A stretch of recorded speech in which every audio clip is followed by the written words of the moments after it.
if somebody was to say, I have no skill, but I want to make money on the internet, what is the first thing they should do? So normally, if you want to like transition into tech and you want to learn a tech skill, you do it because of two reasons. Number one is that you love it, interest or passion. Number two, you do it because of you want to make money. So the question that you just asked me is for people that want to make money, not because of I love tech. It's because I want to make money. That's why I want to learn. We are assuming that is what most of you are watching this video for. You want to learn how to make money on the internet. If that is it, and that is your reason why you want to learn a tech skill, right? The number one advice I say that learn not so hard to learn skill, but easy to monetize. So there's some skill that is not so difficult to learn, but easy to monetize. I'll give you an example. For example, now if you want to learn front end web development, it can actually take you, let's say, 12 to 24 months to really learn it and master it before you can even start thinking of making money with it. That is, we're looking at about 2 years down the line, right? Yeah. So 2 years, it can be less, the lucky ones, but 2 years on average, right? For you to be able to learn front end and start making money with it. Same thing even with cyber security. Same thing with a lot of this skill, right? But guess what? That will take you 2 years. Somebody that wants to make money in the next 3 months, the person will give up. If you are coming from probably what you know before is tailoring. Before you get to that stage, you leave that text and go back to your tailoring business, right? And you're like, I bet all this text in Jarina and Lamba, but it's not true. You didn't learn the right thing for the right purpose. Now, if it is money that you want to make, there is a skill that there's a tech skill that you can learn in 2-3 months and start making money by the 4th month. Example, no code tools. You want to learn stuff like how to build website without coding. You don't want to stress yourself with all those. Learn something, then click and drag. I want to learn WordPress, master WordPress, and look for somebody that need an e-commerce website. Collect my 250. Look for somebody that need a company website. Collect my 500. Look for somebody that need a booking website. Collect my 300. That is how you make money. Really, really, really quick. Go on freelance platform like Upwork, Fiverr, whatever one that you want to use. That's how you make money. Tell all your church members and all your friends that you want to actually make money, right, online. Once you tell all your church, not online, sorry, tell your church member, all your friends that I now build website for people. One day, somebody is going to call you over the phone and say, build website for me, right, and use WordPress and just quickly do it for the person. Not WordPress framework, even mobile application, you can build it without knowing how to code. There's several drag and drop tools like Bubble, Flutter Flow, and the rest. So there are a lot of these things. So those are the things that you should concentrate on, right? If it is graphic design, I don't want to learn Photoshop. The learning curve is longer. Learn stuff like Canva and come up with an offer. But the thing is, people don't know how to market. So we've talked about making money on the internet, right? And Mr. Sam, I want to ask you this question because I know that we are both in the space where we help people achieve this purpose, right? And most of the time, we come across a lot of people that they are eager to do it. Like most people watching this podcast now, they're like, so what do I do next? Yeah. What is the next step for me to get my next level of income? So what will you say about that? What can they do after watching this video? All right. Especially when you don't have like any tech skill yet, the first thing that you should do is actually learning, right? So you cannot give what you don't have. Right, so the first thing you learn, once you now learn enough, then you can say, depending on the skill, some skill require you to have a portfolio, right? Some skill require you to do that. So the ones that require you to have a portfolio, for example, if it's a UI UX, you need a portfolio. If it is like stuff related to web development and so on and so forth, you need a portfolio. So you build your portfolio. Then once you build your portfolio, the third step is actually job hunting or hunting for opportunities. Hunting for opportunities could be you drafting your resume and applying for jobs, or actually trying to freelance, go on freelancing platforms and see if you could actually get a gig. Right? So that's just like the 3 major steps. So you learn before you earn. You learn, take away the L, then you have your earn. So you learn, build a portfolio to show that you know what you claim that you know.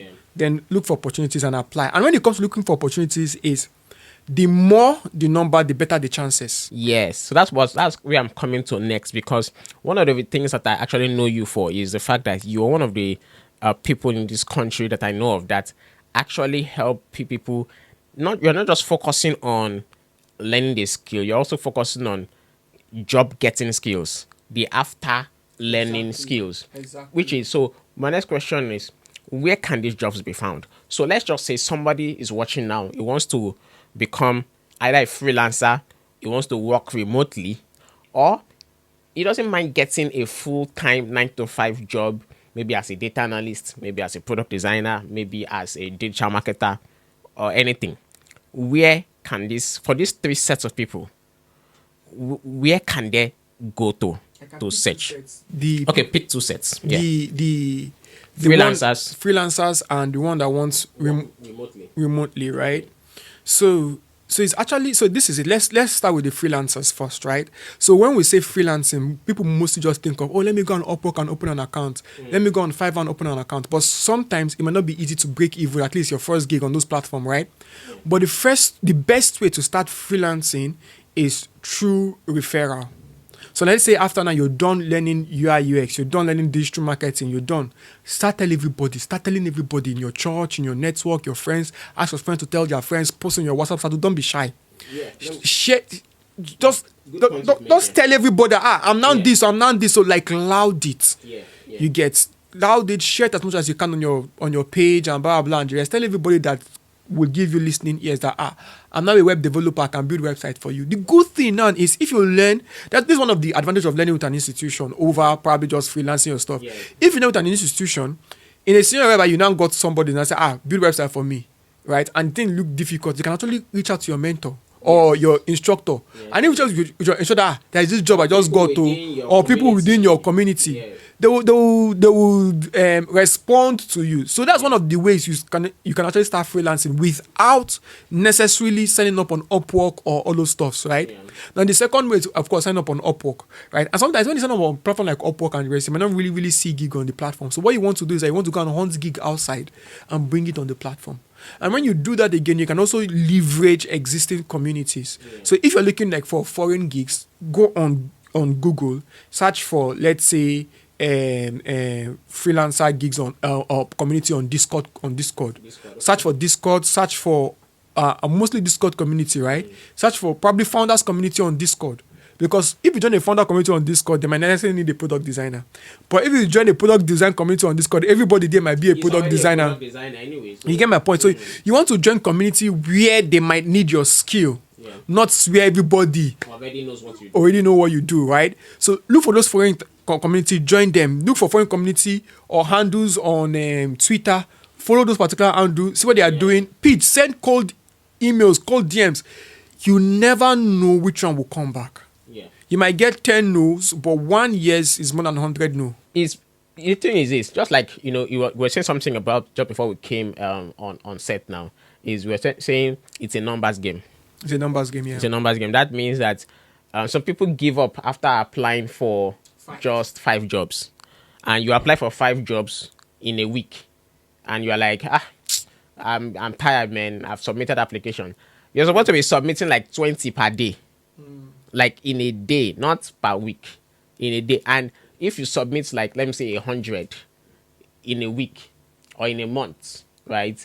There's just no way that you will not get calls for interviews, or you will not get calls for you to pitch or to talk or to get. That's so just to emphasize, that was one of our students then that did front end, right? He got a job with a New Zealand company in the span of 3 months. Okay. And what he did is that every morning, the way people dress up and want to go to work. That's how he wakes up in the morning, dress up, and sit on the system and start applying for a job. So basically, applying for a job was his job for 3 months. Are you serious? That's crazy, man.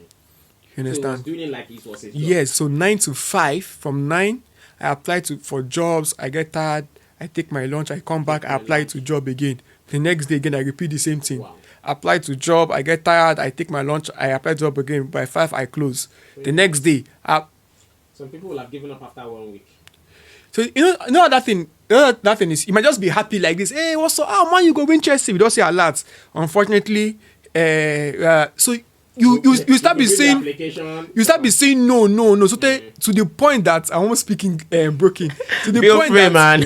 to the point that the no, it's not even be discouraging. It become a norm. Yeah. You've got to know, no, no, no, tense. When you see on that no, you just delete it. Yeah, you just feel like it's Yeah, it's a norm. So you it's not something strange. Nothing that will break your heart. Another one. You just delete it. But in the midst of all those no, there will be few yeses. yeah. And you say for him there was one yes for a New Zealand company and that was just it. And that was it for him. So the story is nice when I'm telling it. But imagine you going through that process.